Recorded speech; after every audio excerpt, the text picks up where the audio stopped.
Welcome back to आओ सीखिए आज। आओ सीखिए आज के चैनल में आप सभी का स्वागत है। ये हमारा फ़ोन नंबर है। अगर आप हमारी कोचिंग ज्वाइन करना चाहते हो तो इस नंबर पे कॉल कर सकते हैं। चलिए क्लास शुरू करते हैं। पहले आप मेरी वीडियो को सब्सक्राइब कर लीजिए, उसके बाद एक घंटी बनी हुई आएगी, उस पर क्लिक कर लीजिए। नमस्कार दोस्तों, आओ सीखिए आज के चैनल में आप सभी का स्वागत है। मेरा नाम कनक है। आज की वीडियो बहुत ही खास है। अगर आप सारे रूल सीखने के बाद भी इंग्लिश नहीं सीख पा रहे हैं तो सिर्फ ये 10 टिप्स सीखने के बाद आप इंग्लिश ज़रूर सीख जाएंगे। तो आप प्लीज़ पूरी वीडियो देखिएगा ताकि आपको एक एक रूल्स अच्छे से समझ में आए और आप इसका फ़ायदा उठा सकें। तो चलिए शुरू करते हैं। लेकिन उससे पहले अगर आपने चैनल को सब्सक्राइब नहीं किया है तो जल्दी से कर लीजिए, और अगर आपने पहले से सब्सक्राइब कर रखा है तो आप ना करें। चलिए स्टार्ट करते हैं। हम इस तरीके से कुछ रूल्स बताएंगे। टोटल 10 रूल्स होंगे, जिसमें 10वां रूल्स आपको दिख रहा होगा कि हमने क्या बताया है कि सी के बाद वोवल्स हो और फिर से वोवल्स हो तो सी को 2 बार लिखा जाता है। जैसे एक्सीडेंट में ए है और फिर सी है, यानी कि सी से पहले वोवल्स है, और फिर सी के बाद आई है यानी कि दोबारा से वोवल्स है। तो जब भी सी के बाद आगे पीछे दोनों तरफ वोवल्स होगा तो सी को डबल लिखेंगे। तो इसी तरीके से हम कुछ रूल्स आपको सिखाने वाले हैं। तो चलिए स्टार्ट करते हैं रूल नंबर 1 से। ये सभी हमारे स्पेलिंग रूल्स होंगे जो आपको लिखने और पढ़ने दोनों में काफ़ी मदद करेंगे। तो अगर आप ये स्पेलिंग रूल्स नहीं जानते हैं तो इन्हें कॉपी में लिख के अच्छे से याद कर लीजिएगा।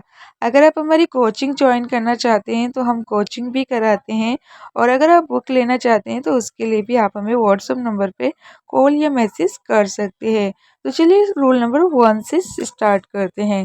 सबसे पहले रूल नंबर 1 क्या है? जब भी यू या वी लास्ट में हो तो हमेशा यू और वी के बाद ई ज़रूर लिखा जाता है। यानी कि कहीं पर भी अगर आपको व लिखना हो या फिर ऊ लिखना हो तो हमेशा वी आएगा वा के लिए और उसके साथ ई आएगा, और ऊ के लिए यू आएगा और यू के साथ ई आएगा। यानी कि वी और यू के साथ हमेशा ई ज़रूर लिखे।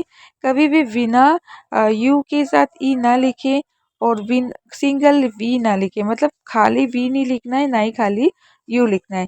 इन दोनों के साथ ई ज़रूर लिखना है। जैसे हैव में आप देख रहे हैं वी के बाद ई आया है और ब्लू में भी यू के बाद ई लिखा है। तो चलिए रूल नंबर 2 जान लेते हैं। रूल नंबर 2 है, सा और जा के लिए लास्ट में एस ई या सी लिखे। यानी कि अगर कभी भी लास्ट में सा लिखना हो तो सी ई लिखा जाता है। इसी तरीके से अगर आपको लास्ट में जा लिखना हो तो ऐसी लिखा जाता है। तो ये चीज़ आपको याद रखना है ताकि आपकी गलतियाँ ना हो और आप अच्छे से इंग्लिश सीख सके। जैसे रोज़ में जा के लिए हमने ऐसी लिखा है, ऐसे एडवाइस में हमने सा के लिए सी ई लिखा है। तो कहीं पर भी शाह आएगा तो क्या लिखेंगे? सी ई लिखेंगे, और जा आएगा तो एस ई लिखेंगे। अगर आप इसके बारे में और अच्छे से जानना चाहते हैं तो हमें कमेंट करें, हम आपको डिटेल में आगे की वीडियो में बता देंगे। चलिए रूल नंबर 3 जान लेते हैं। रूल नंबर 3, सी या जी के लिए एस वाई या जी वाई लिखे।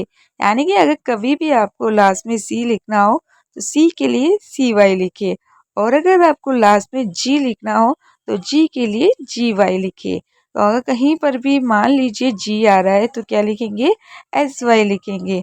और सॉरी, एस वाई भी लिख सकते हैं लेकिन जी वाई ज़्यादातर आया जाता है, तो आप एस वाई की जगह जी वाई लिखे। वो गलती से हमने सी वाई की जगह एस वाई लिख दिया है।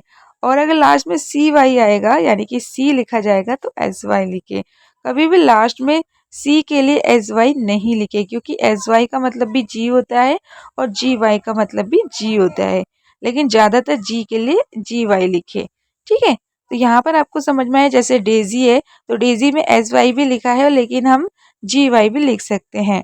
अब रूल नंबर 4 जान लेते हैं। का के बाद कभी भी ई आई वाई हो तो हमेशा का के लिए के लिखे। यानी कि अगर आपको काई लिखना हो तो हमेशा के आई लिखें, और अगर आपको की लिखना हो तो हमेशा के ई लिखे। यानी कि का के लिए हमेशा के लिखना है। अगर का के बाद ई की मात्रा आ रही हो या आई की मात्रा हो तो हमेशा का के लिए के लिखना है। जैसे काइट में का आ रहा है और लेकिन उसके बाद आई आ रहा है तो हमने का के लिए के लिखा है, और आई के लिए तो आई लिख ही रखा है। इसी तरीके से की के लिए हमने के लिखा है और ई के लिए ई वाई लिखा है। अब रूल नंबर 5 जान लेते हैं। अब देखिए रूल नंबर 5, कभी भी अगर आपको एफ दिखे, एल दिखे, एस दिखे या जेड दिखे और ये कभी भी अगर तीसरे नंबर पे हो तो हमेशा आपको इनको 2 बार लिखना है। यानी कि एफ यानी कि अगर आपको कभी भी तीसरे नंबर पे फ लिखना हो या ला लिखना हो या फिर शा लिखना हो या फिर जेड लिखना हो, जेड यानी कि ज का साउंड, तो हमेशा आपको इन सबको डबल लिखना है यानी कि 2-2 बार लिखना होगा। जैसे फिल्म में आप देख रहे हैं ला आया है तो हमने 2 बार लिखा है, पास में सा आया है तो हमने एस को 2 बार लिखा है। ऐसे और भी काफ़ी सारे एग्जाम्पल है, आप उसको भी जानने के लिए चैनल को सब्सक्राइब कर लीजिए। रूल नंबर 6, रूल नंबर 6 बहुत ही इम्पोर्टेंट है तो इसे ध्यान से सुने। तीसरे नंबर पे कभी भी अगर आपको का लिखना हो तो हमेशा सी के लिखे, यानी कि अगर आपको मान लीजिए का लिखना है और तीसरे नंबर से है तो कैसे काउंट करेंगे। मान लीजिए सिक लिखा है तो सा 1 हो गया, ई की मात्रा 2 हो गई, का हमारा 3 हो गया, तो 3 यानी कि सी के, तो सिक हो गया ना। इस तरीके से पिक में आप देख रहे हैं पा 1 नंबर हो गया, आई 2 नंबर हो गया और का तीसरा नंबर हो गया। तो हमने क्या लिखा तीसरे नंबर के लिए सी के लिखा। अब आप कहेंगे क्या बड़ी वर्ड मीनिंग के लिए भी ऐसे लिखा जाएगा? जी हाँ, बिल्कुल ऐसे ही लिखना है। अब रूल नंबर 7 जान लेते हैं। लास्ट में कभी भी अगर आपको छोटी ई की मात्रा या बड़ी ई की मात्रा लिखना हो तो हमेशा वाई लिखे, यानी कि लास्ट में कभी भी अगर ई की मात्रा आएगी, चाहे वो कोई सी भी मात्रा हो, छोटी मात्रा हो, बड़ी मात्रा हो, तो हमेशा आपको वाई ही लिखना है। जैसे मैनी में आपने देखा बड़ी ई की मात्रा है तो हमने क्या लिखा वाई लिखा, कॉपी में भी बड़ी ई की मात्रा है हमने वाई लिखा। तो ज़रूरी नहीं है कि जो छोटी मात्रा आएगी, लेकिन आपको सिर्फ ई की मात्रा से मतलब होना चाहिए कि अगर ई की मात्रा आ रही है तो हमें वाई लिखना है। ठीक है, जैसे मैनी कॉपी में हमने ई की मात्रा देखा और डायरेक्ट वाई लिख दिया। अब रूल नंबर 8 जान लेते हैं। रूल नंबर 8 बहुत ही इंपॉर्टेंट है कि कभी भी अगर ई एस आपको साथ में दिखे तो इसको जा पढ़ना है, क्योंकि ई हमेशा साइलेंट रहता है एस के साथ। जैसे एडवाइज, तो एडवाइज में हमारा एस ई भी है, या चाहे एस ई हो चाहे ई एस हो, दोनों में ही ई को नहीं पढ़ा जाएगा लेकिन एस को जा पढ़ेंगे। ठीक है, और जैसे यहाँ पर लिखा है कि जा के लिए एस ई भी लिखा जाता है, तो यहाँ पर अच्छे से समझ लीजिएगा कि कहीं पर भी ई एस आएगा तो हम ई को नहीं पढ़ेंगे, एस ई आएगा तो भी हम ई को नहीं पढ़ेंगे लेकिन एस को जा पढ़ेंगे। अब रूल नंबर 9 जान लेते हैं। कभी भी अगर आपको सी लिखना है या जी लिखना है तो कैसे लिखेंगे।